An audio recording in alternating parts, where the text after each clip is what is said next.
Hello, hello. This is the 12th episode of Like Clockwork, which seems kind of surreal.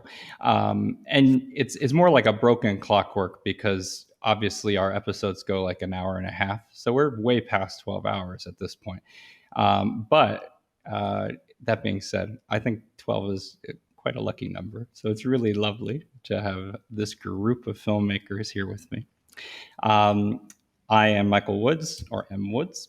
I am the marketing and partnerships manager here at Chicago Filmmakers, but I am also the host of this lovely event that we have almost every Friday.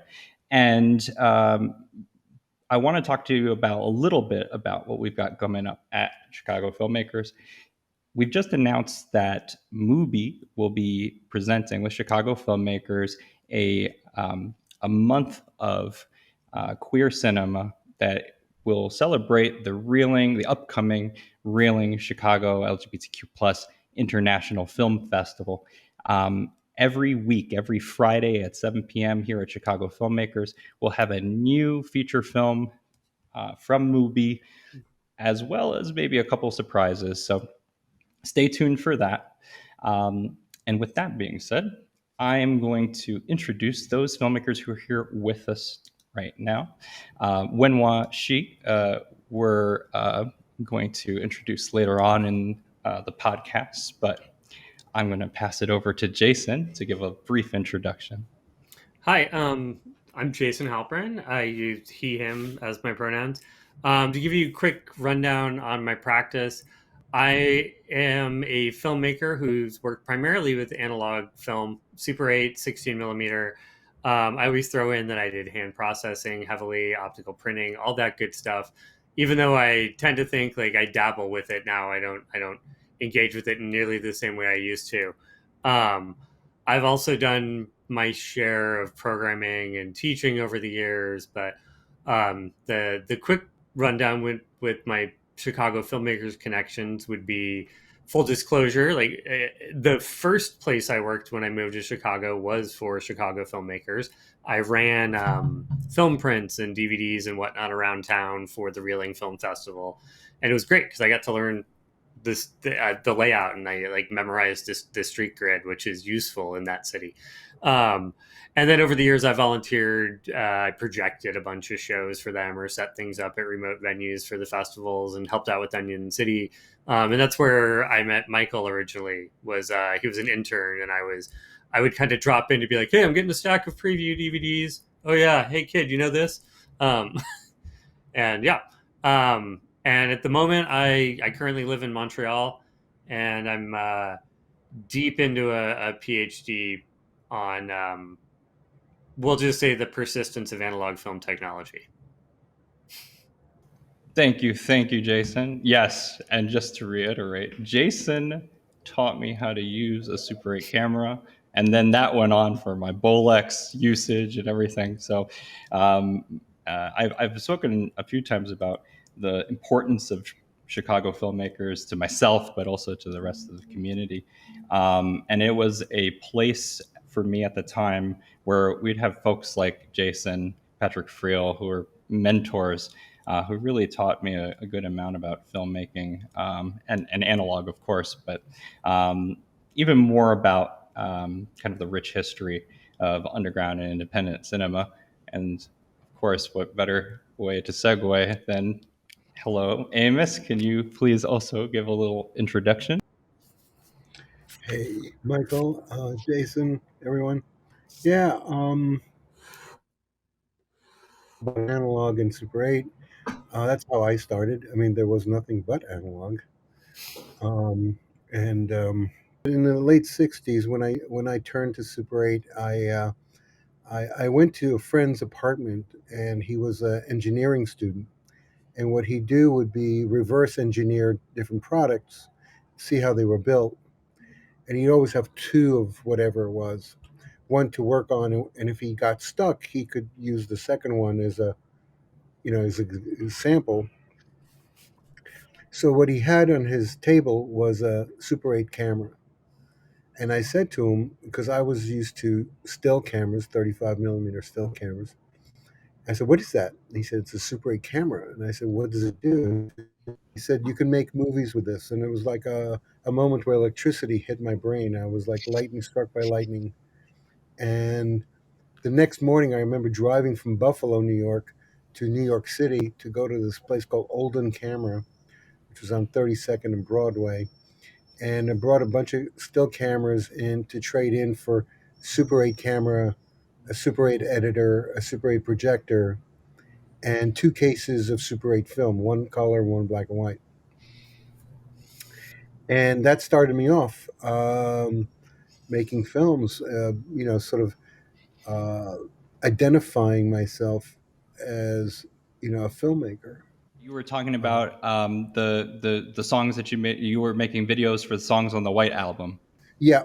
And then I put them all together on a 400-foot reel and showed them in a local bar called Maxwell's. And though I would drop the needle on the record as I would turn the projector on, that was my sync. And that kind of set me off. That started me off. Oh, that's amazing. I am really, this is kind of coming full circle because I went to NYU, where Amos was a professor at the time. And though I never took any classes with Amos, there's a few kind of interesting encounters. One, obviously, Amos's work and especially presence in New York City is well known, in the history of Amos's cinema within the so-called no wave movement and punk cinema, as a pioneer of that art form. But in addition, I was lucky enough to appear in a student documentary we were just talking about that was on the subject of Super 8, with Amos speaking about Super 8. So of some of the interesting connections that we have today, I think there's a lot that we get from mentorship, about folks who really take the practice of filmmaking and bestow it on others. So hearing that story, Amos, is amazing because what Jason did for me in that same way, it was exactly that. It was like a spark, lightning bolt, and every single day that I could rent out that camera, I was out and trying to start shooting my first feature film at that point. So, for those of you who have not seen or heard this podcast before, we start with a presentation. In this case, Jason is going to start off.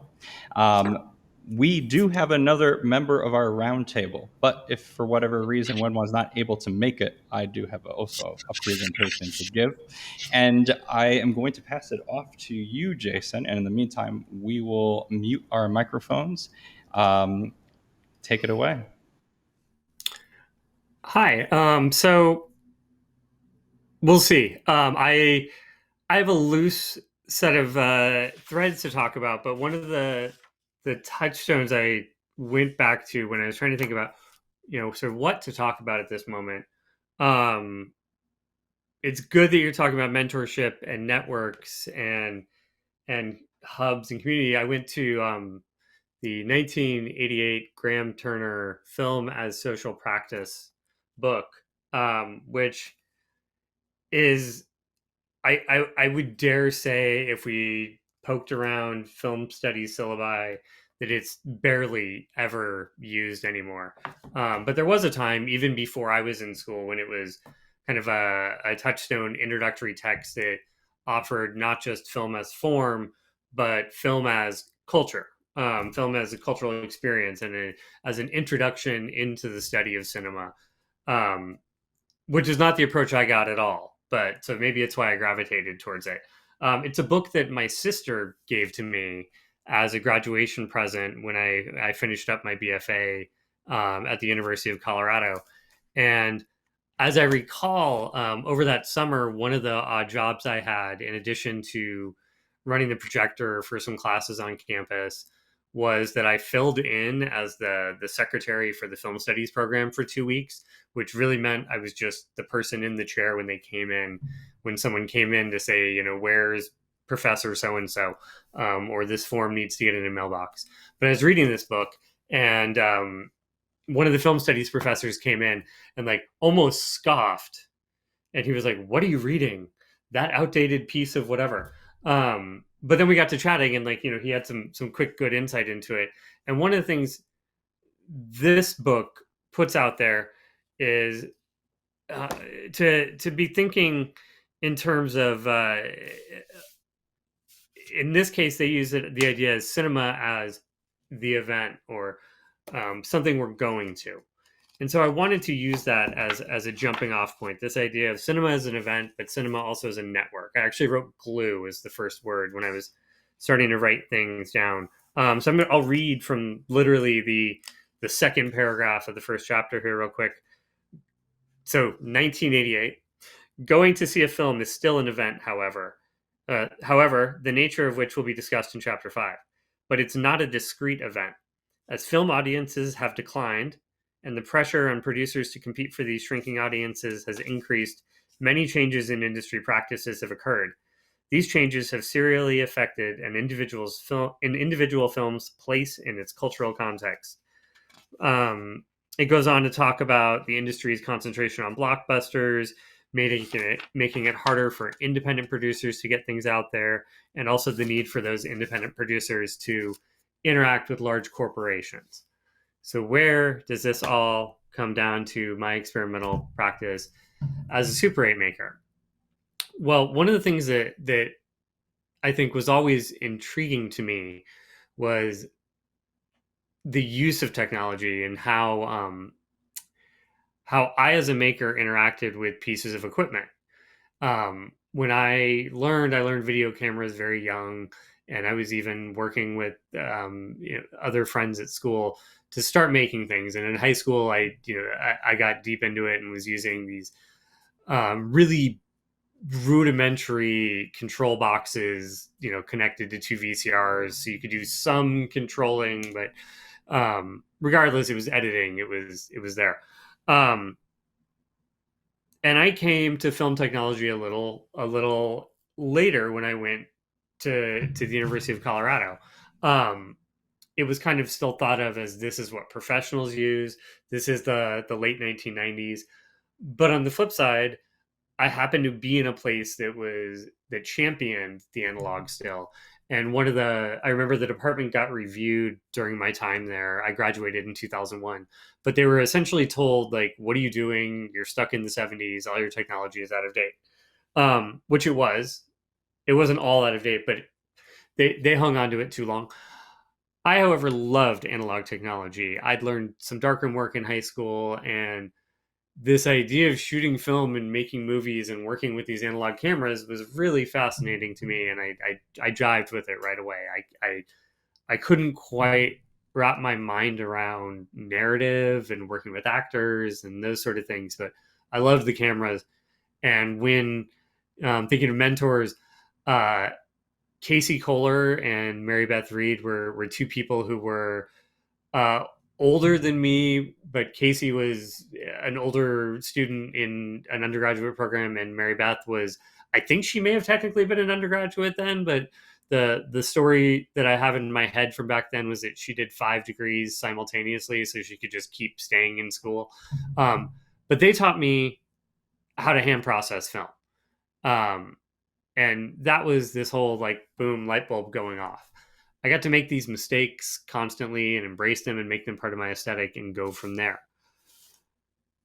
From that, I got really wrapped up in the idea of projecting film on film.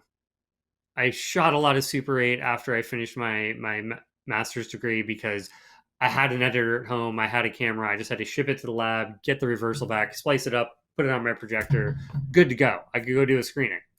And I like that. But, if we're talking total audience members, 75 is probably about where I maxed out in any of that. And numbers don't have a ton to do with quality. I appreciate that about experimental cinema events that I've attended, is Graham Turner's really thinking about the movie theater. I worked at a movie theater when I was in Boulder. And it's a totally different experience than I ever had when I started working with micro cinemas, working with film festivals, going to experimental screenings, going to art gatherings and out of the way places.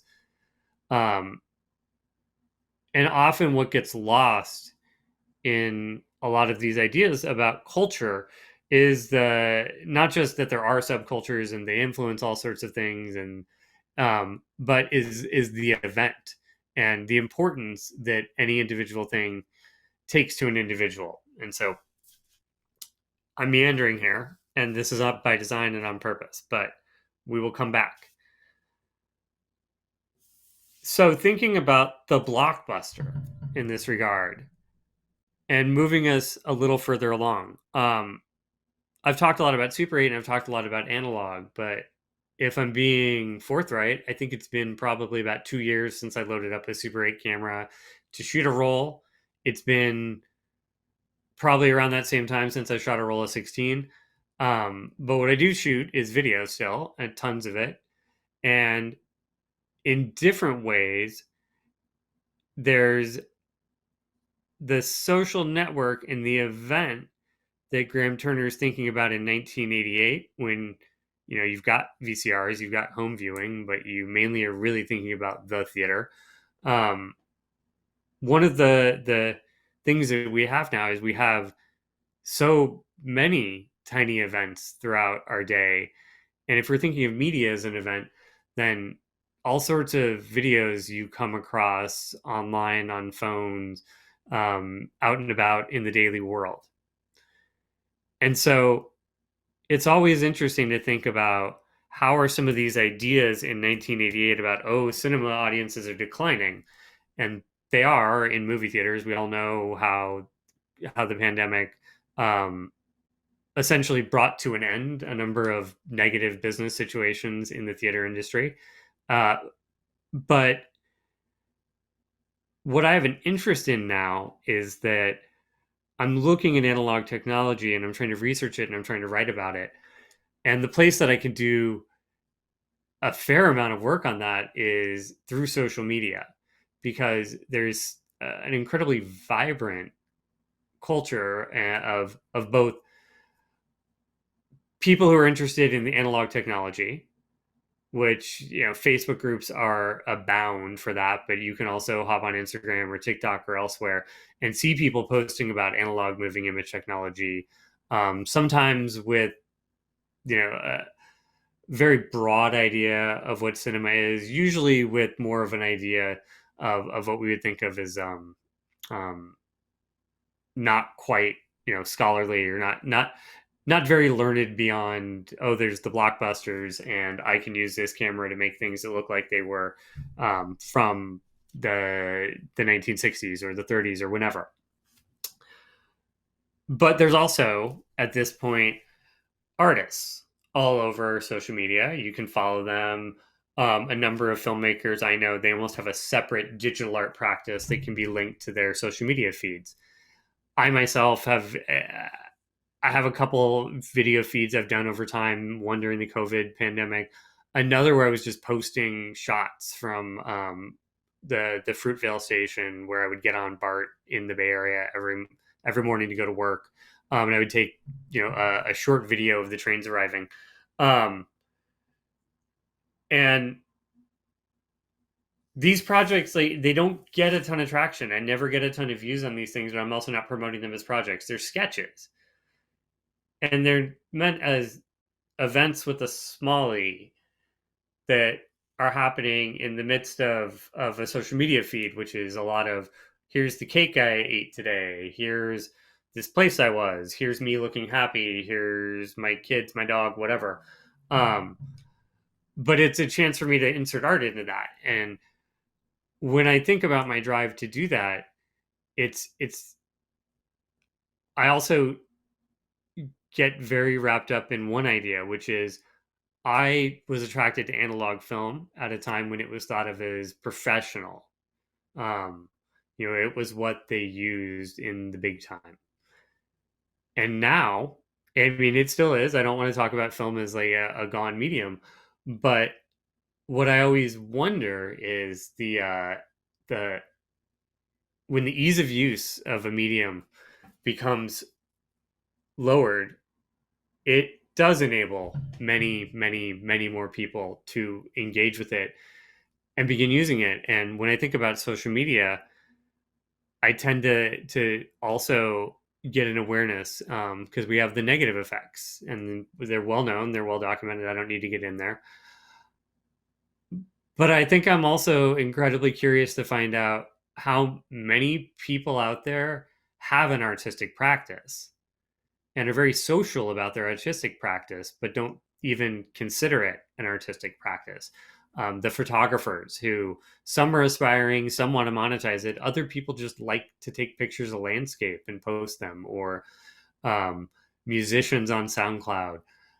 Vimeo, which we're on right now, has a plethora of people who they do all sorts of things. I tend to think of if I'm on Facebook or Instagram and I get reels coming by, they're basically actualities. They're basically, short little setups that have sound with them, and that's the only thing that makes them different from a Lumiere film. They're quick little things, short edits, formulaic jokes, scenarios, odd insights, humorous things, how to's, this bad thing happened to me, whatever. But they're social, and they're media, and they're tiny events. And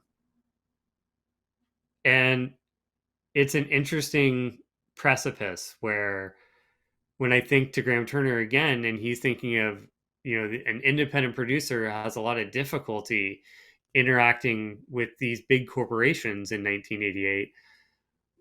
We have a funny turn on that at the moment, which is that independent producers can put whatever they want out, and they're subject to the algorithm of the big corporations or the deluge of the other events happening, both by intentional artistic intervention and through whatever sharing and algorithmic design is coming at us. That all being said, I almost wonder what this sort of mentorship in social media looks like for an artistic practice, because we've talked about that in physical places and learning technology, and in other means. But I just posit that out there as, what is how do we leverage, or is it even necessary to leverage it in any way to gather the creative energy that is clearly out there, and the deprofessionalization of a lot of the tools to become more than the sum of their parts at the moment doesn't necessarily seem that way. Actually, in thinking about what you're talking about, Jason, I've been starting to speak about analog and what it means to me. Other than the fact that, of course, as I said earlier, Jason was really the first person to show me the practical usage of a Super 8 camera. Not that I didn't know how to use it, really. Like, not that it's even as a Super 8 camera is quite simple actually to use. And just as a explainer to anybody in the audience, literally the Super 8 film lives on a cartridge. You take that cartridge, plop it right into the camera. You don't really have to, with Super 8, deal with any issues other than potential technical failures of the camera or potential leaks within the cartridge itself, which are manufacturer errors. You don't really have to deal with the type of, say, possible light leaking that could occur, say, with a 16 millimeter film or a 16 millimeter film camera. Super 8 films were really made for the purposes of home movies, of being able to give people access into a technology that was otherwise not as economical in 16 millimeter film. Another thing, too, for those who are not so well versed in film, the actual film itself, right, is 16 millimeters or 8 millimeters. So it's a very, very, especially 8 millimeter film is a particularly thin format or skinny. It doesn't have very much picture area. And so as a result, like the images on Super 8 although the technology of making negative film in particular has increased so much so that Super 8 negative film now, when scanned digitally, can have a level of resolution that's say far superior than anything that you might have been shooting in the 60s or the 70s. It always has a particular degradation of the image. It's built into the process of making it.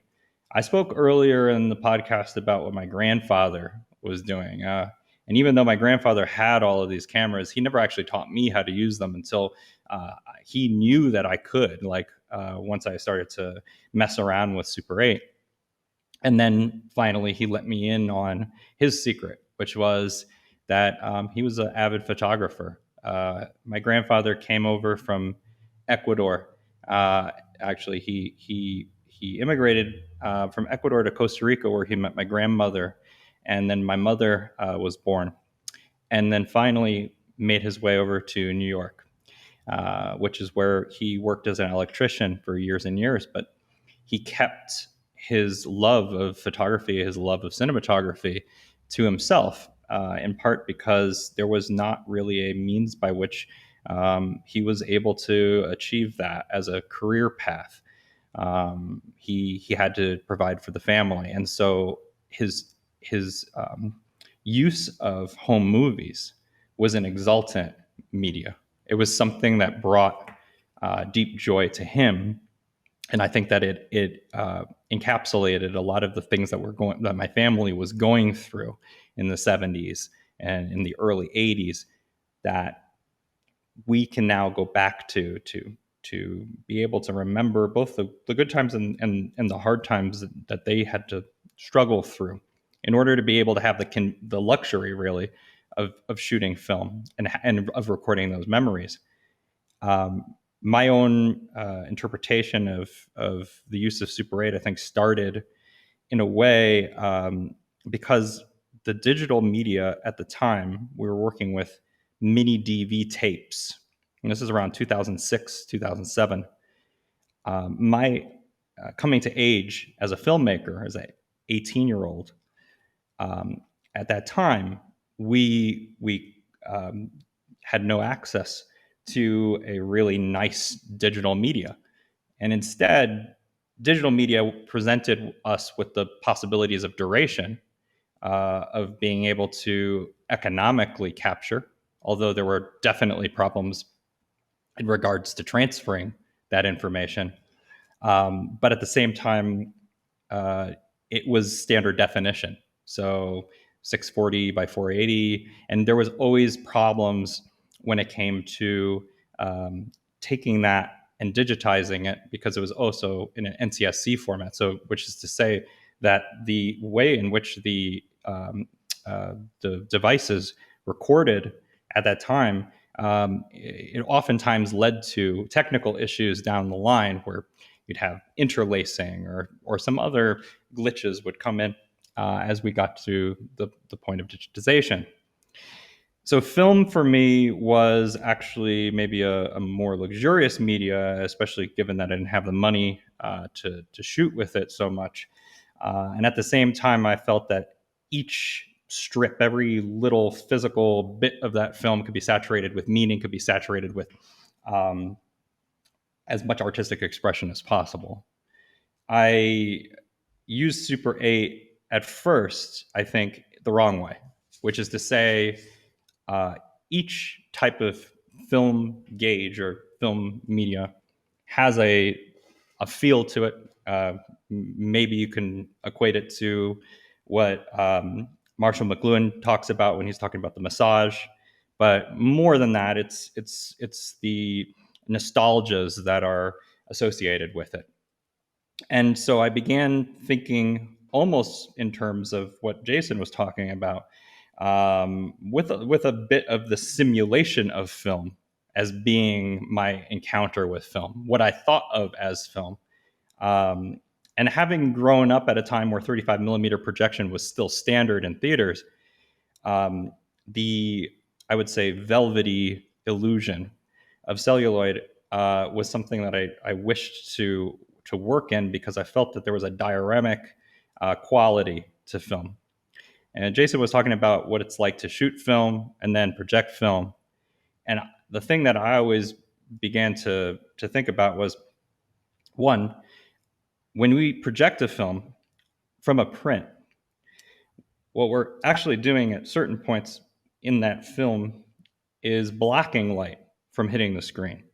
There's an obstruction that's creating the darkness, or creating the rich black that you see in the film image.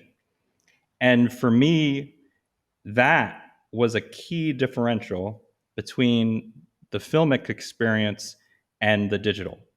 But later on, and I think that we're starting to see that more and more now, the other huge difference between the analog and the digital is the grid of the digital sensor.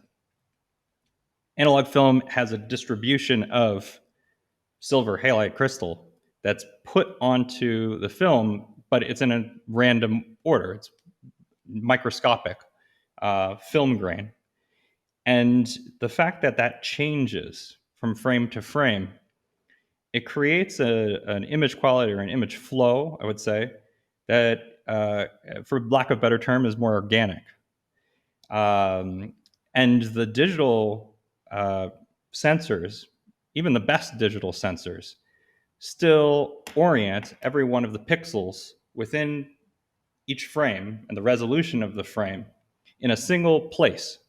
And so even now, as people go through the process of color correcting film, or rather color correcting digital media, this grid becomes actually pronounced. It gives the sense to me also of a flattening of space.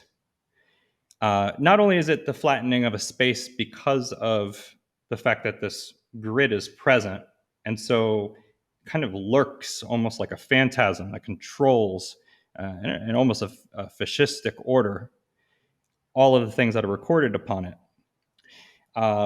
But because that organic quality of like the change, the difference from frame to frame isn't there, we kind of lose a sense of our own eyesight. I'm thinking about the way we perceive the world, even the rods and cones, is seemingly in tune with this analog media. I think that to keep going kind of on this tangent, one of the things that Super 8 brought me, though, was a sense of the need to contain my ideas within the space of a 2.5 to 3 minute roll. And the same thing, for instance, with 16 millimeter film. And yet, at the same time, I had the problem of now figuring out, how am I going to project this? At first, I shot reversal film. Reversal film, of course, is a media that allows you to take the film, develop it, and then immediately you have a print from that. That is a particularly delicate media, in the sense that what you are projecting is the negative. With that negative, if anything happens to it, that's it.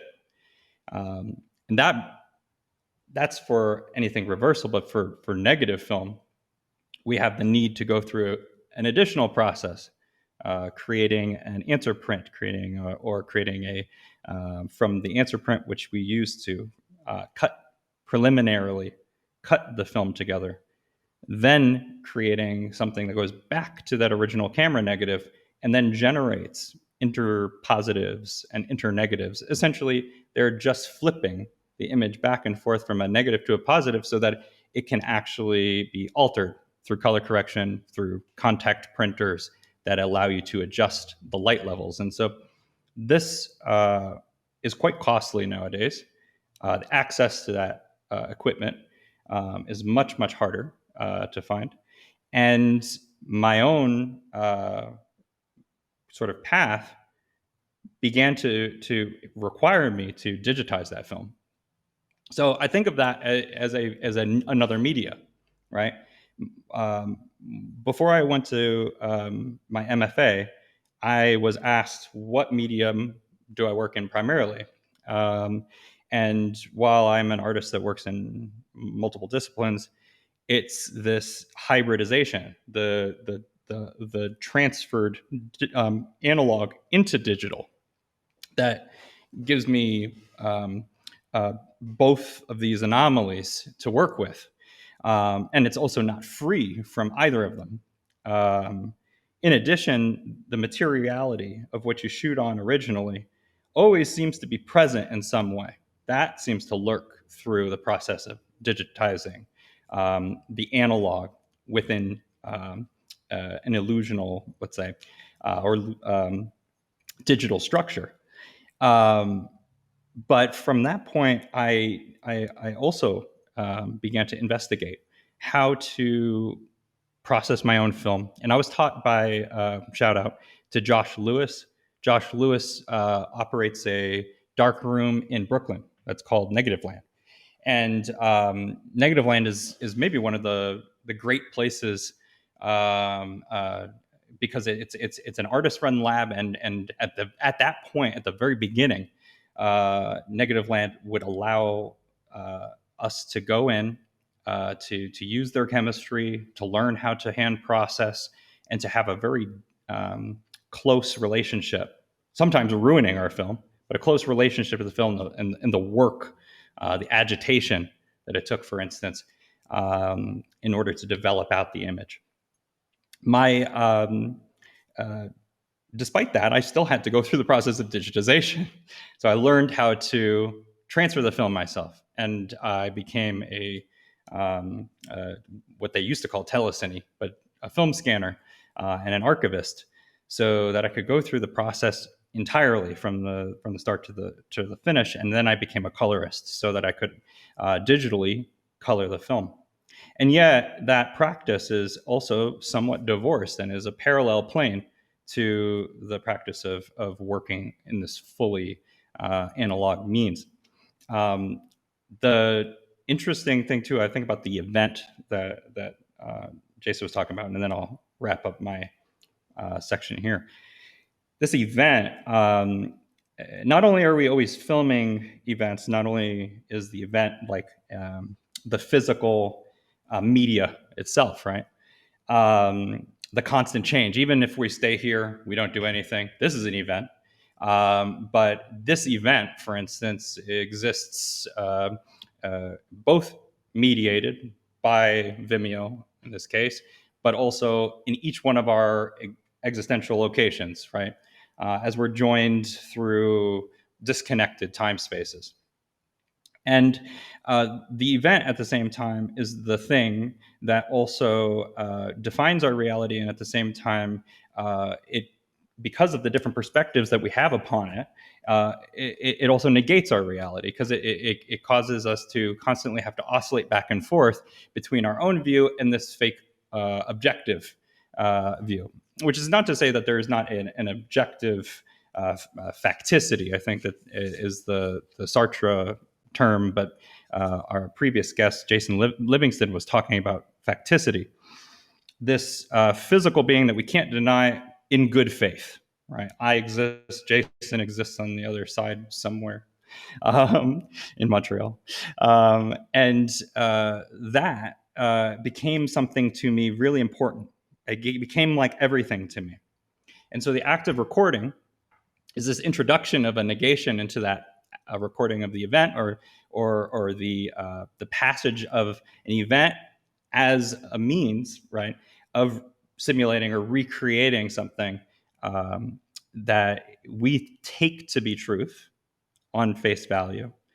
And no matter how much we try to convince ourselves that that recorded media is not actually the true account of events, the full sort of conglomeration of all media events occurring at one time begins to become so overwhelming, just like, let's say, the number of narratives that we introduce into our lives, that we can't help but begin to weave our own kind of inner reality around these recordings.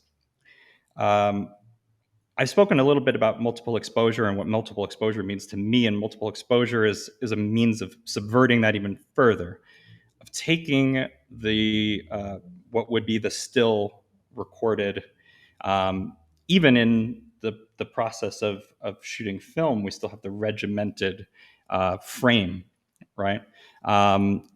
Sometimes we don't have a standardized frame rate, or the frame rate might be off, but we typically project at a standardized frame rate, although not always.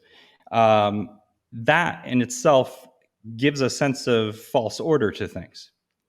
And yet I found that multiple exposure was a means by which I could not only saturate the media with multiple perspectives, multiple forms of time space combined onto one frame, an economy, right, that I'm taking advantage of through the oversaturation of information within that space. But the multiple exposure introduces a sort of different rhythm. It also, I think, begins to represent, not as a simulation, but as potentially a different type of object memory that, in my mind, seems more akin to the way in which the memory process actually works, which is to say, not still frozen in place, but in fact ingested in a way that all of these things glom onto one another and are in themselves a sort of mush, right? The way in which we go on these tangents in this show, the connections that we make in our existence, the camera itself can be a apparatus or an appendage of this memory process. And so I found that to be very interesting. I'll end with this. I love to shout out the work of my friend Carissa Hahn. Carissa explores analog media as a means often of recording digital things and digital events. And so while Carissa may work in Super 8, occasionally 16 millimeter for her earlier work, this analog process she's using to show a different kind of hybridity. Oftentimes she'll continue to use the analog all the way through as well, shooting, recording the image, and then projecting the image within the analog. But the events that are occurring in front do not shy away from, or do not try and use the media as a form of nostalgia to escape the digital. If anything, they bring the full weight of the digital into her work. And while my work personally is radically different in that way, in the sense that I'm oftentimes kind of shamelessly taking the analog and subverting it within the codification of the digital, I'm very much interested in those of us, in particular, I find from our generation, in this crossover between digital and analog, who are regularly confronting our own instability as to what media it is that makes our memories. That being said, I'll talk a little bit about John Baudrillard later, because we could go off, right? I think that the theatrical event brings me to another guest who is here, Wenhua. Jason Halprin and I did a show at Echo Park Film Center in about 2016, 2017. And it was amazing because it was one of my mentors and it was a duet. And that's where I met Wenhua for the first time. Some of our work had music, some of it had beats to it, right? And I saw Wenhua like rocking out in the crowd, and I thought that was like beautiful, because it was not the film, but it was the experience. That's what brings us together within this say this type of an event that I think as like a cyclotron speeds up all of the things that are happening, and that also connects to the next time I saw Wenhua, which was at a screening of the work of Aldo Tambolini and myself again. It was another duet with a mentor. And Aldo, who's since passed, was alive at the time. And we were at AGX, I think AGX, right? AGX, which is a collective in Boston. Amazing. Wenhua was there, and the sort of feeling, the camaraderie, the space itself of filmmakers in a community who care deeply about one another. It's one way that this practice that we're constantly circulating a void or circulating a hole can in fact bring an immanent being into our world that allows us to reflect back on ourselves as spectators and hopefully to rupture that role that we're often placed in as a spectator. Yes, Super 8. A lovely, lovely medium. Um, and one that I think looks in a way best when it's blown up to 35.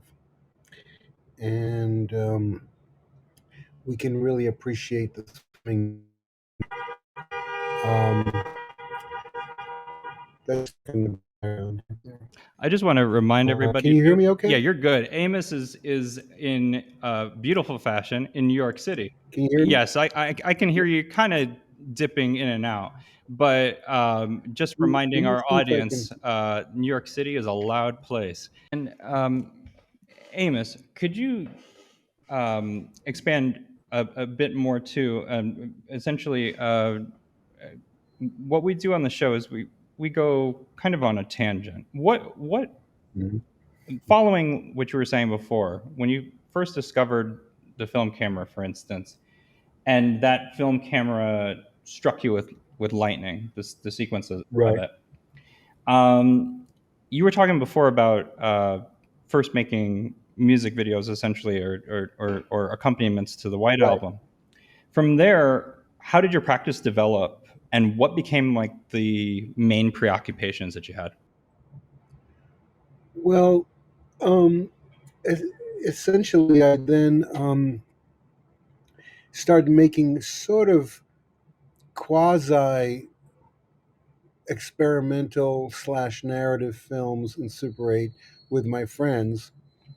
And then eventually I went to New York City and I joined a place called the Millennium Film Workshop, which was a place where I would show my Super 8 films. I would make one film every week and I would show it on a Friday night in what they called the open screenings. And then I made a film called Muffins on Asphalt, which was where I put muffins on the street and filmed cars running over them. And that was the first film that had like an emotional response from the audience because it had a soundtrack. And eventually I sort of grew into 60 millimeter, which made it less, more expensive to make films for sure. And then eventually by 1984, this was, um, you know, 15 years after I started making films, 83 rather, 14 years, I made a 35 millimeter film called Alphabet City. So the medium kept changing, or the cameras kept changing. Um, and I got more and more into what I would call narrative filmmaking with an experimental edge to it. Um, and I was always, I had my own cameras, but once I got into serious 16 millimeter cameras and 35 millimeter cameras, I didn't have my own cameras, and I had a kind of love hate relationship with cameras. Um, And then in the late 90s, when I realized that analog was about to phase out, is when I went to teach at NYU in order to learn more about digital filmmaking, because I felt that my filmmaking practice, was um, missing a critical element, which was the sort of uh, more academic angle. And I still work with a lot of my former students from NYU and from Fairstein Graduate School of Cinema, which is in Brooklyn.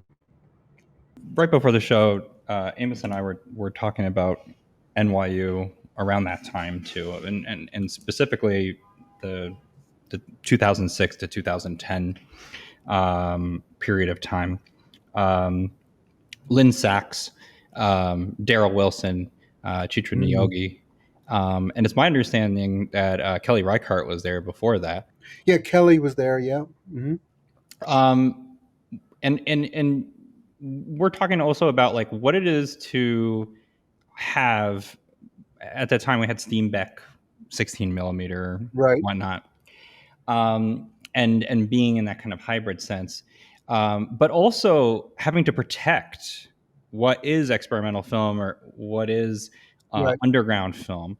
Can you speak a little bit about what that time was like, what the transition was like, and how you were able to protect the medium itself for the students, especially for those of us who literally we needed somebody to be there for us as shepherds of the outcasts, essentially. Right. Right. Yes, it was definitely that perspective. I would agree with you. I don't know how much I protected it. I don't think I succeeded in protecting it um, so much. I think the people who kind of have an artistic mindset tend to come to experimental filmmaking, um, no matter what. I think it's a kind of a gravity that pulls people into that orbit. And there were a number of students who were very serious minded who didn't necessarily want to go that route. The sort of NYU academic, so I look like a film like Apocalypse Now as experimental, as much as like Jean Dielman is experimental, or Hiroshima. Uh, I always think of it as experimental and narrative meet, and how do you sort of, because I'm story oriented in a sense, how do you tell a story but not in a traditional classical way, in something that's a little newer, a little more experimental, but Again, there's many other ways to be experimental than necessarily just simply the Super 8. I think NYU for a number of years became very stodgy, um, very uncooperative with how, um, let's say, the overall idea of art was going. Um, but everything changes over time, and I think that that's the key element to any kind of form of filmmaking is time. I mean, the first film I saw when I came to New York, the day I arrived in New York, actually, was I went to the Anthology Film Archives and they were showing Andy Warhol's Empire. And there's nothing that's a better idea of time than I think Warhol's Empire. It really kind of blew my mind. And I went, oh, I'm in the right city, I'm in the right place. Jason, I was wondering if you happen to have reactions to what Amos and I were talking about. Yeah. So a couple of things I wrote down. Um, while Amos was speaking, nostalgia is something we should probably circle around in various ways. Um, just in thinking about practice and changing practices and the role of nostalgia in media making, and whether that's changed for anyone on this panel or how we see that changing in contemporary practice, but also usability. That Amos was talking about Super 8, and that frankly, like the your biggest sort of maybe regret is that Super 8 as a medium had a high level of usability, but you just wish it was more so available still. That it sort of went from when you moved over to 16 millimeter and 35 millimeter movie cameras, that those were, there's a higher threshold to a technical acumen that you need to execute what you want on those cameras. Super 8 is really a point and shoot medium, but it's also now gotten to the point where, like, in order to make analog film, you need to be a research monkey, and you need to, find that community of people out there that can tell you where to get things done, or you're on your own. So usability and nostalgia, and also you mentioned having a love hate relationship with cameras, which I think we can discuss that. Of like, I think, especially for anyone who chooses to make moving image work outside of going after Hollywood narrative style type of filmmaking, that relationship to the technology is a big part of the practice. So, kind of, I'm throwing those three ideas out there, and I could throw in tons of things on my own, but I'm also just curious. I was hoping Amos could expand a little bit on the idea, both relationships with cameras, usability, media nostalgia, etc. Yeah, well, in terms of cameras, I mean, once I got into like cameras with sound and 35 cameras, especially, I would get very, very frustrated when directors of photography, cinematographers would tell me, "Oh, you can't do that," or "The camera won't do that," or that angle isn't going to work um, because of the size of the camera. The cameras couldn't be that close to the wall, or and um, sometimes, like I remember one time there was a camera on Alphabet City early the day of shooting, and that I could hear, and nobody seemed by that. So bothered by that sound, and they said that the camera would be replaced the second day. Well, we arrived the second day, and it was the same camera. So I got so frustrated that I asked the DP to shoot from above a flight of stairs, the camera looking down.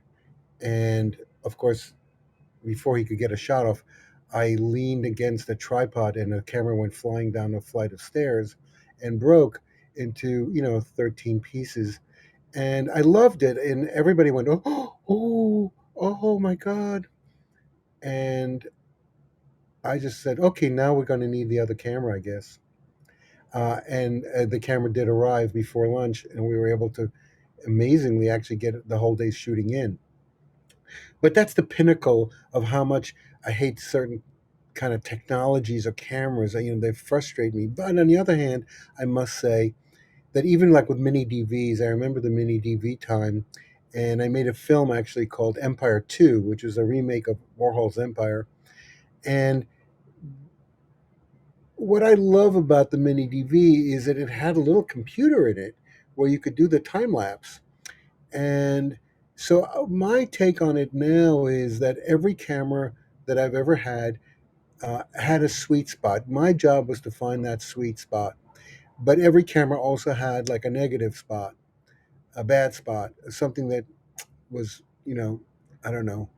Um, and my job was to figure out like what can this camera do that is better than anything I've used before.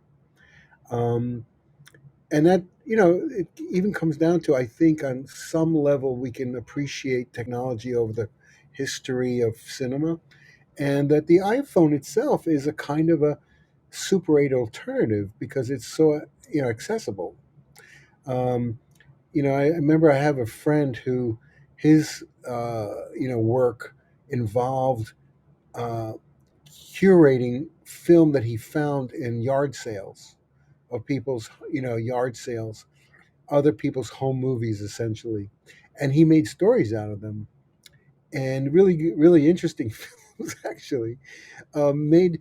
And he never shot a foot of film. He never shot anything. He curated, and re-edited and created narratives out of other people's footage. And I think last time I saw him, he had like two rooms in his house in in Connecticut that were just literally, but labeled.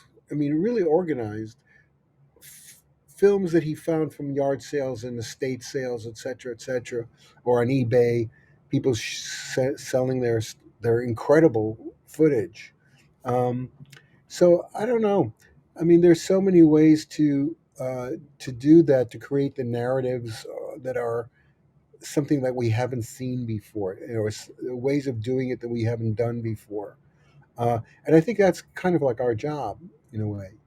Is like, how do we do this that is, oh wow, I have never seen that or heard that, or like I remember seeing Godard's Breathless, which is another film that I think of as an experimental film in a way, and the jump cut.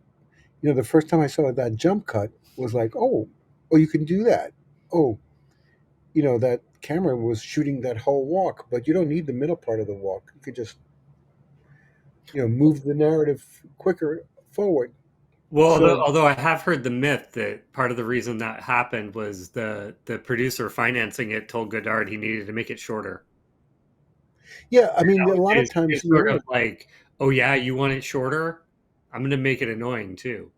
And it turned out It, to not be annoying, but it was a phrase.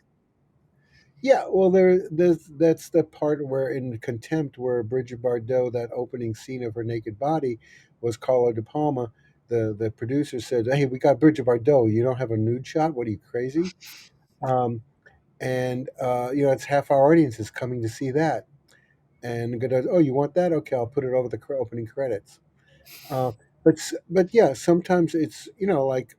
Um, I had a scene in Unmade Beds, which was my first sort of feature length film, where it was an entire scene that was shot with a still camera, 35 still camera. And at the first film festival that I showed that film in Deauville in 77, I remember Truffaut coming over to me and said, that scene where you shot the entire scene with a voiceover over still photographs was genius. And I didn't want to tell him that I did it because the camera didn't show up that day. We only had the still photographer and Right. his camera. And so, I wanted to just take his compliment that I'm a genius, somehow invented that thing, when in reality it was the camera didn't show up, and we had to shoot that scene because it was the only day that bar was available. And we shot it. I said, okay, let's just shoot it with our 35 still camera, and we'll put the voiceover later. So a lot of these things, yeah, happen because it's the same thing with, like, Blank Generation, my film about the punk scene in New York at CBGB's in the mid '70s. Um, the sound was not in sync. Now, from an experimental filmmaker's point of view, didn't want the sound to be in sync. I thought that the audio and the visual had to not always get along. I thought they had sometimes had to fight each other. There had to be some drama between the two, audio and video. And I didn't have a Sound 16 camera. I had a Bellew or Canon Scopic, or one of these Bolex, hand wound or electric, whatever. But I just shot with what I had, but I didn't have a sound camera. And a lot of people said to me, you're shooting bands with a silent camera. How are you going to ever show this? I go, oh, I'm going to show this because the sound. I don't want the sound to be, you know, in sync. Like, this whole sync idea is, to me, is like, oh, that's the first thing an experimental filmmaker needs to throw out the window. this idea that sound and film have to be in sync. I actually would really want to jump in because I just remember my old professor Stan Brakhage always mentioned the one thing so important is that when the sound sync, the film sync, right? So the sink, the tank. So that's the great parts. I always think about experimental in one way has had to be accepted a lot of limitations and mistake being considered by other people. If you talk about without a camera or camera got stuck, you think about the origin story of the cinema. Not Lumiere, Melier actually invented the stop motion by because the film stuck, right? You had to come back to analyze these parts.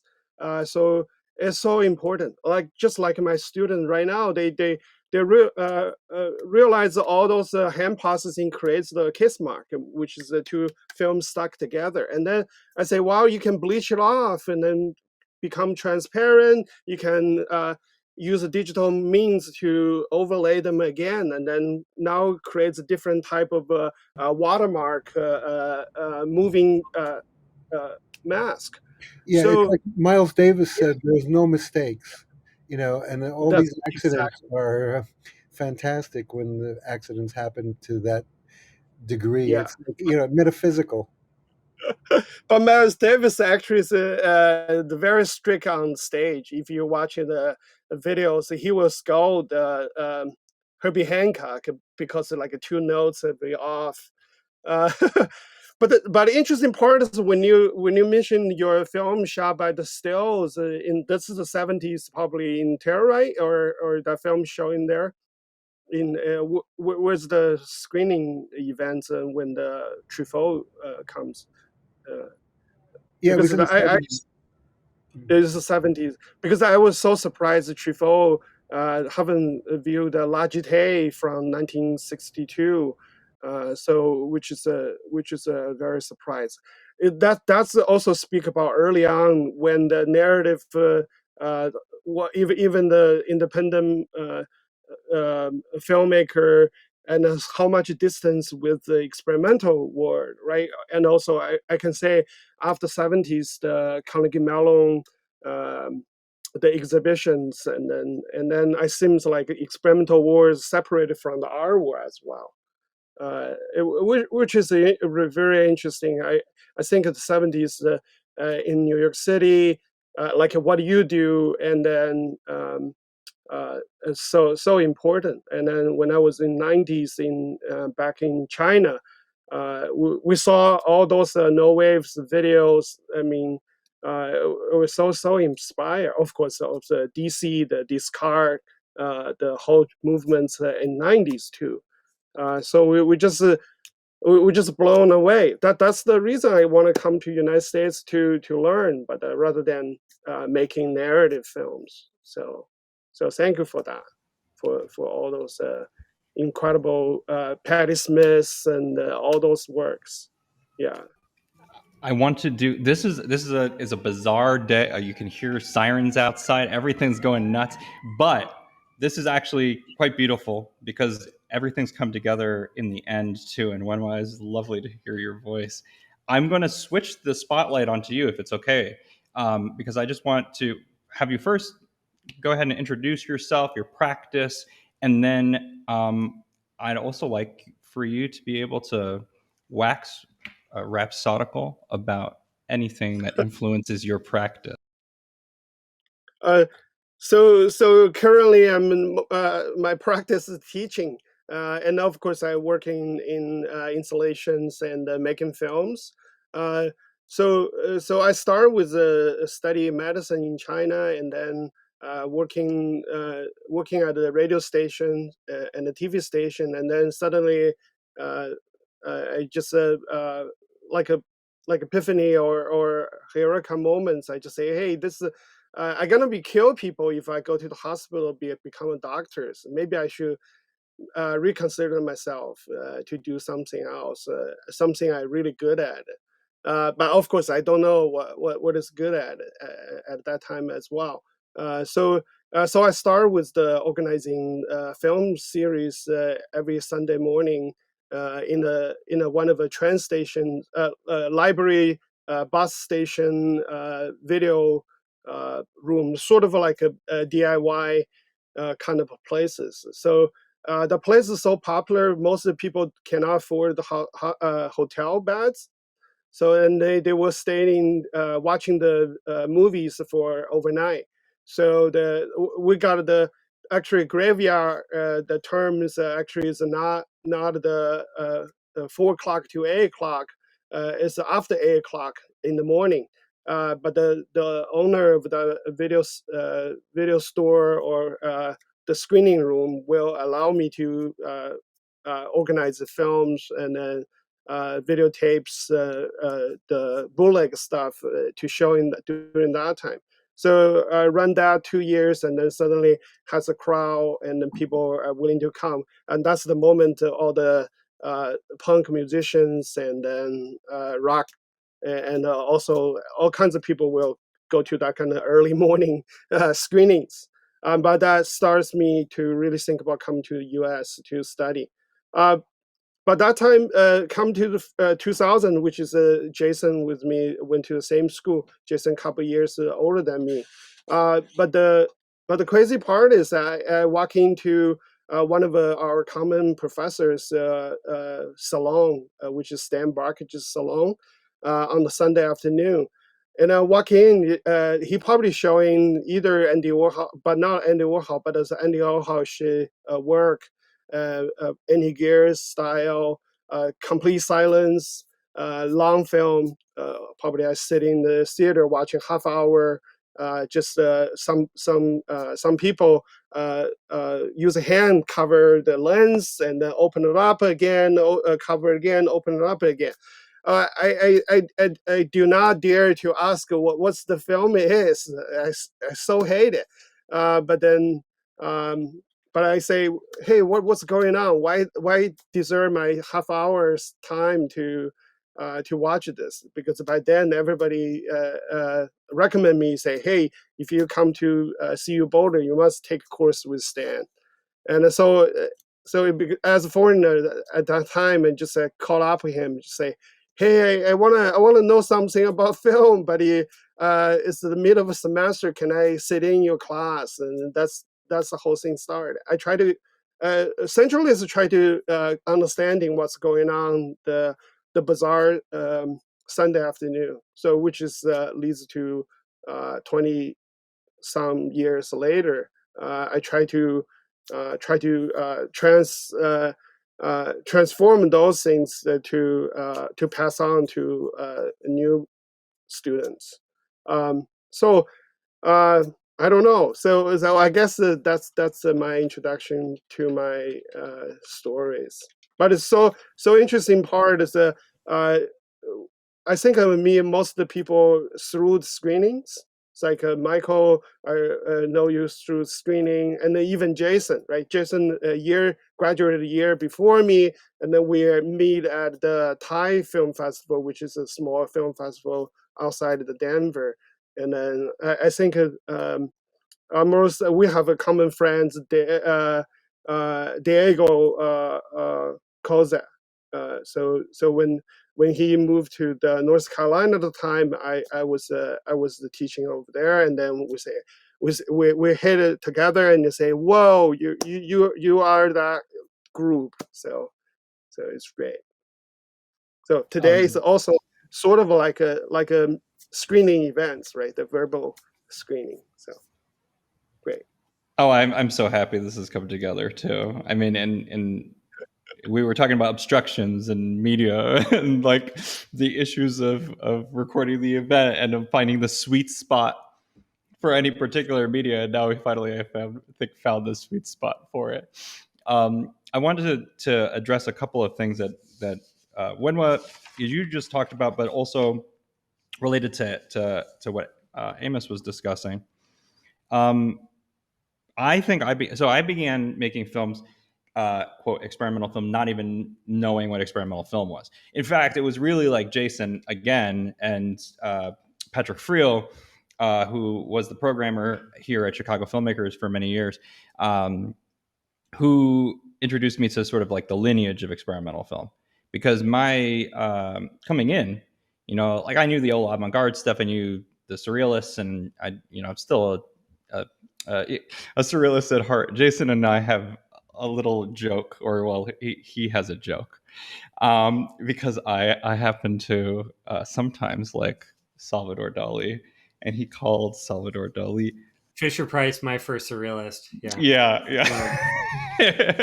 And it might be true, but then at the same time, when he's working with Buñuel, it still gets me. So there, but I still went to the Dali Museum when I was in Girona. Of course, I'm going to do that. There you go. There is something to this this form of experimental film that obviously there's sort of a canon dogma that potentially I agree with, disagree with in certain parts of the way that the chronology of experimental film has been kind of rehashed over the course of years. And I think that especially within the last 5 years, there's been a lot more work done within members of the community who are being more active, members of academia, but also the online community to sort of restructure, recontextualize what it is to be experimental. And that actually brings me to what Amos was talking about. In particular, thinking about the way that narrative also weaves very much so into the so-called no-wave cinema. Nick Zed is recently passed, and no politics talking about Nick. I don't want to get into that, but for me, despite the fact that he could be sometimes a grumpy guy, he was actually really lovely to me.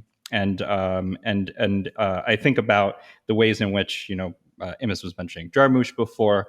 Amos's own cinema is actually a full, like a sort of branch of this experimental cinema that I think kind of recalls some of the things that you were talking about before, Amos, too. Like you were talking about Hiroshima Mon Amour. I mean, I can't help it. When I was coming up, I was a huge Spike Lee fan, a huge David Lynch fan, and Maya Dara fan. So these forms of the narrative and of character of the diegetic space and rupturing it, puncturing it. I think about Fassbinder, I have Cheryl Dunny in the use of the hybrid documentary and narrative and puncturing that. Greaves and the use of symbiocycotexoplasm is almost like creating documents of false realities, but then that false reality is itself a construction. Is that a narrative? There's so many things that were going on in multiple forms of cinema that I found that as I approached experimental film, that the terms of it were very, very closed, that the boundaries of it became very, very closed, and then it actually similarly tracked away from narrative, like the Hollywood narrative, but in a very enclosed form. And so actually everyone here is someone who I think breaks that or understands the history of that cinema, but at the same time, I think speaks in their own voice, dances to their own individual rhythm. I think about Empire too, and I have to watch out because my mentor Aldo Tambolini had beef with Andy Warhol, and so. But that being said, the first thing that I did when I went to NYU, I was told when they started watching some of my shorts, and they're kind of garbage, but they were all experimental, and or rather, they were of a nature that the folks who I was in class with weren't used to. And so in my first week at NYU, there was a confrontation. It was like almost an intervention. We're like, what you're making isn't movies. I don't know what you're planning on doing here, but that's not why we're here. And so I would go to the Museum of Modern Art on Friday nights as a sort of refuge, and that's where Empire would be showing like on loop.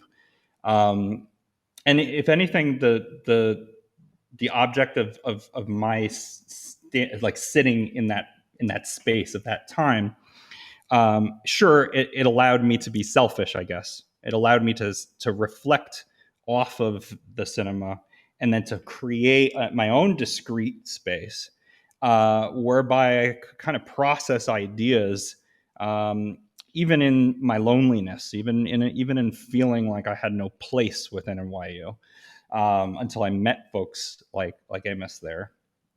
And it really interests me, I guess, to also hear about like the other side of things, which is like University of Colorado, and it has its traditional, traditional, but it's traditionally a very avant-garde school, from Brackage, Phil Solomon, artists who are always cited, right, as the experimental filmmakers,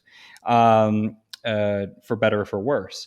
But I think of the means by which my own interpretation of these things has widened, and I'm very interested, and almost I would say perturbed by the lack of narrative, or the fact that instead of narrative, what has happened in the trending of experimental film is that ethnographic and autoethnographic documentary is seemingly given a place. The anthropologists have been taking over experimental film and vice versa, while this form of narrative, which is potent because it can actually embed itself within a popular format, and drive consciousness, is by the wayside. I think that I embarked on this crazy journey to try and get to that form of cinema. It's extremely costly, but I don't know where I'm going with it, but more that I'm interested in hearing your view, as I mean, Amos obviously as well, of why there's all these politics around something like story, or why there's so much politics around character. Well, I guess I'll kind of jump in for a second. Um, in my view, anytime you have three frames, you have a story. You have beginning, middle, and end. Um, you know, two frames is a relationship. Three frames is a narrative. A single frame is just photography. Uh, Not just photography, but photography. A memento mori kind of thing. Um, so to expand on that, it's like when I went to teach at NYU, I was teaching production, but I was also teaching screenwriting. And I carried that experimental idea into screenwriting. So at the time, there was this thing that I was handed when I arrived that said, we want to teach screenwriting in terms of three-act structures. And I went, oh, okay, three frames, beginning, middle, and end. But what does that mean in terms of screenwriting? It's kind of like silly because a film doesn't have acts. A play has acts, but not a film. A film has shots or frames or sequences, or you know and so I started to go, okay, I want you to write um, a 33 act structure. They went 33, yeah, 33, not three. So how do you do a 33 act structure? Well, you don't even start with just like 3x5 cards, 33 3x5 cards. Just write something that happens on each card. That's a feature film.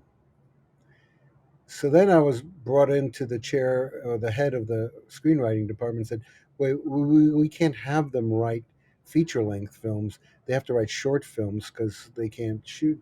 I go, yeah, I know, but I'm teaching screenwriting. I'm teaching basically writing for the screen. So how do words translate to images and sounds, right? So right away, you can bring experimental filmmaking, in my opinion, into cinematography, into how do you collect sounds, how do you do composing for cinema. like I remember hearing Bernard Herrmann talk about that he was trained as a classical composer, but then when he heard John Cage, he realized, oh, this is you don't write music for films, you write sounds for films. It's not music anymore. And he changed the whole way composers thought about that. And to me, those early sound compositions, earlier Hitchcock films, and especially for something like Taxi Driver, it was just like, oh, here's an experiment. Like Taxi Driver, like it's a violent film. It's about violence. It's about a guy who's alienated and fucked up and crazy. I'm going to write a romantic theme. It's romance. And I remember hearing Scorsese say, "What is this guy doing? He's going to ruin my film." Writing a romantic score, and then the romantic score actually held the whole thing together, and that's why he dedicated the film to Bernard Herrmann, because without that score, that experimental romantic score, the film doesn't really hold up. If you look at it without any sound, it's just kind of stuff, but there's nothing holding it all together like as a feature film, and the composition does it. So anybody involved in filmmaking, whether it's a sound designer or or even costume designer, can be experimental. And you bring all those people and you say, okay, don't think in the box, think outside the box. What can we do that's not been seen or not been heard or not been dressed that way or whatever it is that you're doing, and let's bring that to it. Then I think you could have an idea of like, you have like, instead of just the writer or the director or the producer, you have like 35 people working on a feature length film, all thinking outside the box. You're going to come up with some great shit because people are unleashed then from their, the way they've been put in the box, and that unleashing, that you know liberation of imagination is what film is all about in the first place, in my opinion. It's not about what we can imagine what somebody else imagined. All my teaching, or in terms of like, because I take it sort of seriously, because I believe that um, there are good films, there are bad films, whichever, that's subjective, but they're inspiring films. And to me, inspiration is the key. If I can make inspiring films, films that take you somewhere that you haven't been, then I've succeeded. Otherwise, I'm just another bozo on the bus, making just more crap for, Netflix or whatever. Um, which I've done, by the way. It's not that I haven't done that. I mean, that was another experiment that was failed. So, when you experiment, you're allowed to fail. You're allowed to make mistakes. You're allowed to be, paint, paint outside the lines. In fact, that's the whole idea. I mean, my first review in the New York Times of The Foreigner, a film I made in 1977, 78, was it was shown at the Whitney Museum, and the guy from the New York Times, it was the first time I had a Times review. He said he disparaged the Whitney Museum for showing my film, and what he said was, how can they show the cinematic equivalent of kindergarten scribbling? And I took that as a compliment. And my friend said, Amos, he just panned you. I said, no, it's a rave. Kindergarten scribbling is the freest form of expression. It's before anybody's, collectivized in some way. I'm going to make a poster. And I did. I made this poster that said, cinematic equivalent of kindergarten scribbling, The Foreigner. And I had a screening the next day. And I put it up all over the Lower East Side. And it was like, to me, that's like, oh, he thought it was a pan, but it was a rave. I'll leave it at that. Sorry to have digressed. When I take notes, and then sometimes it just like my brain will just and I will have to put the paper that I'm holding up as the image for for this episode. But yeah, no, I think that you're absolutely right, and I think that in part, like watching Pasolini films is the thing that really got me to like this other end, right? The quote unrefined I guess is some aspect of what Pasolini is doing. The other thing that Pasolini is doing is this like pure pathos expressed outwardly, and it's always a question, also, of to what extent is the experimentation within the visual an alienation of this sort of human aspect, and I don't mean it in any way to be complimentary towards humans, but I mean that there's a connectivity that does lie within this. When you're talking about the scribble, I think about the way in which the analytical mind can turn off, and then all of the inside can kind of like just come pouring out. I have a very strange sort of relationship with Jerry Saltz, the art critic, and so he and I like to talk back and forth. And so he put something up on today or yesterday about how like art is something that artists need to stop and like enjoy and appreciate the fun that they're having. And my response was, it actually is like art in some ways is lancing an infection. Art in other ways is like finding an exuberance, a connectivity of consciousness. Art is sometimes an expression of like the ecstatic reality of being, but then art is sometimes revenge. It is the thing that it drives us to pour whatever it is out of ourselves, and whatever the impetus is of that. More and more, I think, even with this podcast and the stream of consciousness approach that we take for the podcast, is better to eliminate yourself and to just let it pour out, because sometimes the preoccupations, the things that are just kind of popping up in your mind or circulating in your mind, will find a proper outlet through expression of any kind. So this in a way is that like even what we're doing right now becomes an act of making a quote experimental film, but also this act of conversation of consciousness reflecting and bouncing off of one another. And I've said this before, like in a conduit. Is a means by which we're plundering deeper and deeper into these portions of our own selves that we might not necessarily put words to. We have these memorized scripts, and then we also have the things that come out.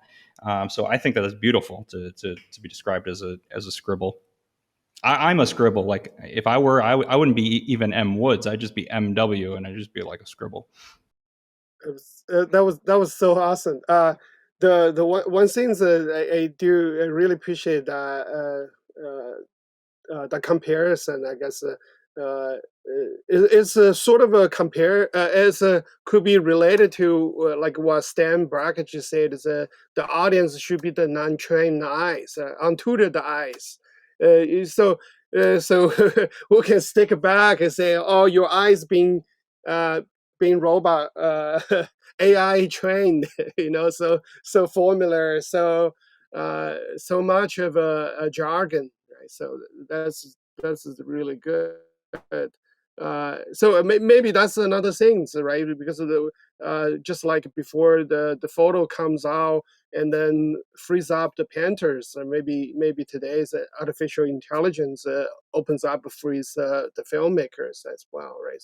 So we really could, back to Amos, talk about school should not teaching three act at all. You should be just by living it, So one thing for me, I do think about experimental in a way. It's not necessarily how to be finishing your thoughts within the 90 minutes or whatever duration combines. You could use your whole life using longer durations or a period of time to flush out and think through, and then you can contradicting yourself as well, rather than creates a consistent signature style. So that might be more important. And then last and not the least things, I think one artist should also think about presenting things as you see rather than through the agents, right? Through the characters, through the narrative means. So that kind of raw, unprocessed or minor processed information or your thoughts may be interesting. Also, it being important as well. Uh, just to tear back the early on, the one thing I still thinking about, Amos talk about one of the friends just take on everybody else's home movies and create a show, and then one is that's like central great idea. I gonna stolen that thing, so I need to have knowledge that. Second part, I just think about maybe that's the one thing that's very unique to the Super A or VHS and mini DV tape, even DVD maybe. The physical object is still really relevant to us, right? That's the reason why we send the golden disc to the outer space, right? The one day maybe aliens will can read it through it. We never just sending our hard drive to there and then they're gonna be disappears. And then nowadays it's even harder, right? Because everybody knows, oh, privacy, we're gonna destroy our hard drive before we're recycling. So that practice, that beautiful, the finding the poetic moments are gonna be lost.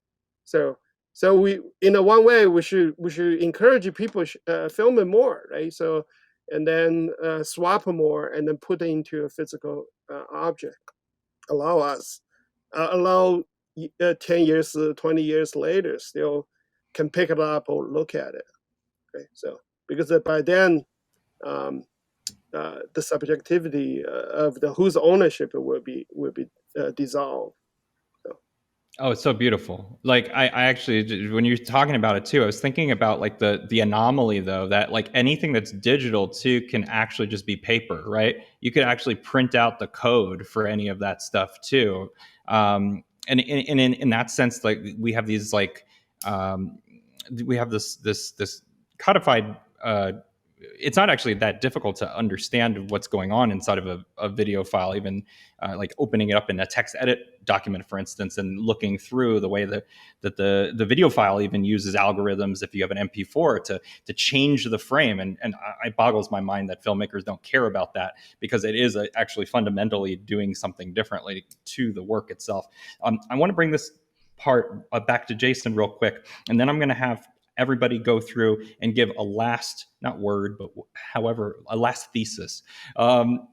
Jason had a work that played out through Instagram, and maybe the first person who I was seeing do this, which was the COVID diaries through the pandemic.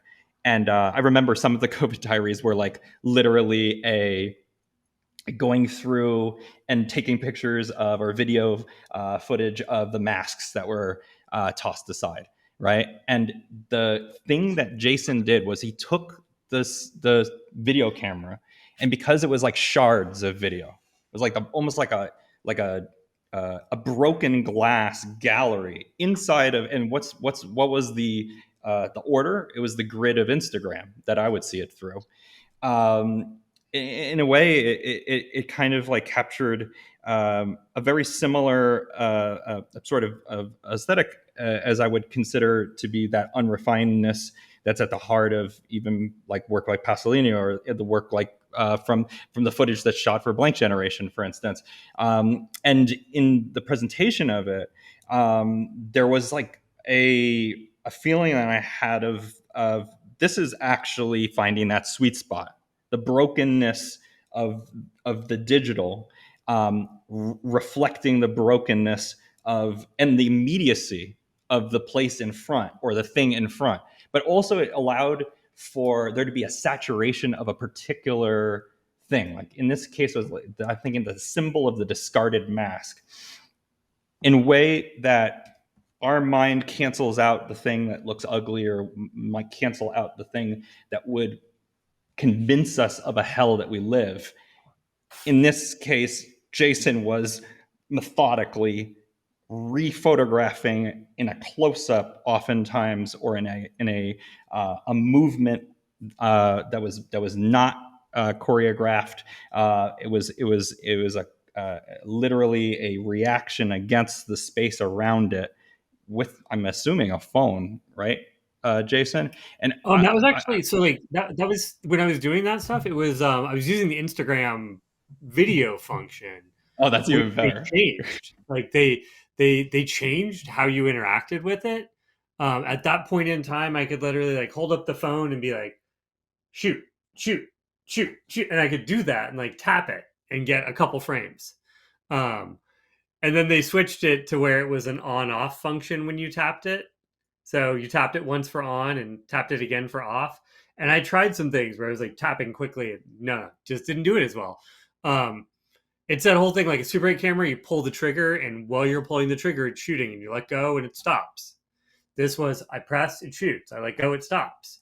And that was I mean, multiple reasons for it, but it was, you could say the fragmented style you saw was a product of that specific interface. And it's kind of like it's a funny little thing because I look back at it and like I continually sit here and I'm like, well, whenever I need to sit down and like start editing a long project, that's the footage I'll use. And I've got like all of it laid out in a timeline somewhere, and it's like 4 hours worth of, some of them are a little longer. I did some durational things too, where it was like 3 minutes of this is a metro station at 9 in the morning, and there are 2 people coming out over 3 minutes. And it would be places where, uh, 3 weeks earlier, it would have been literally hundreds of people streaming into the financial sector of Montreal. And, but no, I mean, that very much was a medium, but it was also a thought process of, everyone, at least in North America, but also a big chunk of the world is in lockdown. Our lives moved online quickly. I was at home with a 3-year-old and a 5-year-old during it in a loft apartment with no doors and walls separating the family. Sorry. But no, so I went out on long walks as much as possible with the dog, with kids, whatever. But I shot while I did that. And it was part of it was to get me out. I also had a thought process about people who couldn't get out. This would be like a thing they saw in their feed every day, outside, doing things, interacting. But also, I think about tragedy, and I think about history, and I think about the news as the first draft of history, the news as a shaping of the narrative of what's going on. And this was also maybe an opportunity for me to have some shaping of that first draft. I got to focus on labor. I got to focus on all the small businesses with their, we are shut down signs. And I got to focus, the homeless people who all of a sudden had no place to be all day. And it's, I moved from the Bay Area to Montreal, and the homeless situation in Montreal is significantly better, but it doesn't mean that it doesn't exist and that it wasn't incredibly visible right at the heart of the beginning, March 2020.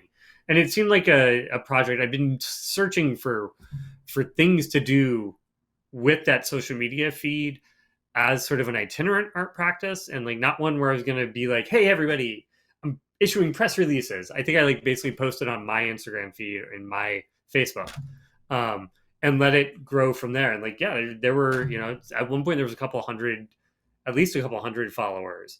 But I was getting interaction from people who I had no connection to.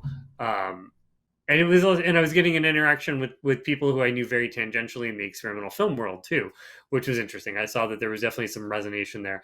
And I think that is part of it, is social media is distracting, but Amos talked about his work, and when he's starting off, his work in relationship to blockbusters. And blockbuster not being a term yet then, but big budget, high production value, professional things.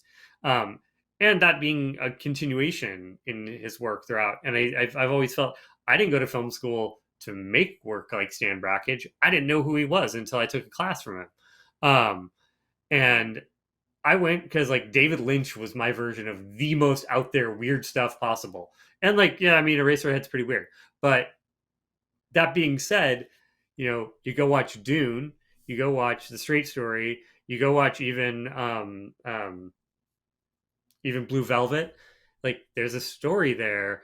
It is more like Hollywood cinema than it is like video art or like I would say that French New Wave, some of those things, that's where you start to expand that what can narrative do? And then you have the greater round sphere that doesn't exist on that same plane of all the other ways that media can be used, from commercial to, little commercial 30-second snippet to experimental, that's trying to operate on an emotional level. That's my global model of how this works. And clearly it's a 3D model like the Munsell system. Anyway, so that's network nostalgia medium. Oh yeah, and I mean we could talk about nostalgia, but unfortunately, I went a little longer today because we had tech issues, and I also thank all of you for being patient and also for engaging in this conversation, because I can clearly tell, one, that everybody has given so much to it, and so I want to thank you. Not to be cliche, but I want to thank you from the terms of generosity. I want to. Oh, much love. I want to give everyone an opportunity. Say your last thesis, and then I'm going to. Well, actually, whoever we land on, you have to. So the way that the show ends, just in case you didn't know, is that you just say bye, and then I shut it off. Okay, so it just ends abruptly. Then we're gonna be gone. We're gonna be launched back into our realities wherever we are. So that being said, love you all. And last words, please. 再见. All right, Wenhua's got a last word in. Bye. All right, bye. Bye.